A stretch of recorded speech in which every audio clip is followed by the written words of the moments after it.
सम्पूर्ण साथीहरूलाई नमस्कार। म धेरै पछि तपाईहरुमाझ आफ्नो युट्युब च्यानलमा उपस्थित हुन गइरहेको छु।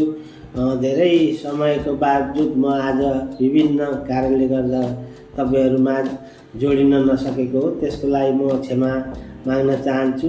आज म यहाँहरूलाई नयाँ विषयवस्तु सम्बन्ध विच्छेद गर्न के चाहिन्छ भनेर धेरै साथीहरूले मेरो चाहिँ युट्युबमा यहाँहरूले लेख्नु भएको रहेछ। म आज त्यही सम्बन्धी यहाँहरूलाई जानकारी गराउन चाहन्छु। सर्वप्रथम त सम्बन्ध विच्छेद गर्नका लागि दुलै दुवैजना हुन पर्यो, केटाकेटी दुवैजना हुन पर्यो।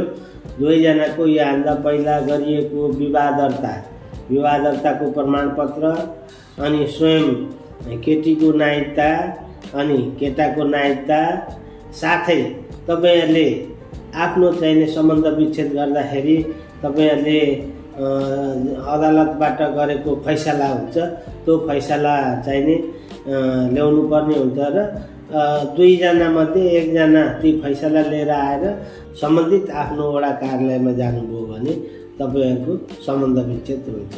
ल, मैले यहाँहरूलाई यति कुरा भनिहालेँ। अझ पनि म तपाईहरुलाई अझै एक फेर म भन्छु के कागजपत्र चाहिन्छ भन्दा, अदालत आफ्नो कुन जिल्लामा गएर सम्बन्ध विच्छेद गर्नुभएको छ त्यही अदालतको चाहिने सम्बन्ध विच्छेदको कागजको प्रतिलिपि, अनि तपाईको बुढा अथवा बुढी, केटा वा केटीको दुवैजनाको नागरिकता, यहाँभन्दा पहिला गरिएको हुन्छ नि तपाईहरुले विवाह दर्ता गर्नुभएको हुन्छ, त्यो विवाह दर्ताको प्रतिलिपि लिएर तपाई आफ्नो स्थानीय वडा कार्यालयमा गएर केटाको ठेगानाबाट पनि गर्न सकिन्छ, केटीको ठेगानाबाट पनि गर्न सकिन्छ।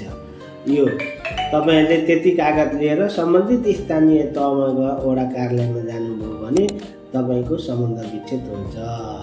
यहाँहरूले मेरो भिडियो मन पराएर यहाँसम्म ल्याइदिनु भयो मलाई, त्यसको लागि धेरै धेरै धन्यवाद। मैले आज पनि यो लिएर आएको छु सम्बन्ध विच्छेदको बारेमा। तपाईले यसका कुनै गुनासा केही चाहिएको, तपाईहरुलाई सल्लाह सुझाव चाहिएको भए म निरन्तर तपाईहरुको रिप्लाई गरिरहेको छु, गर्ने नै छु।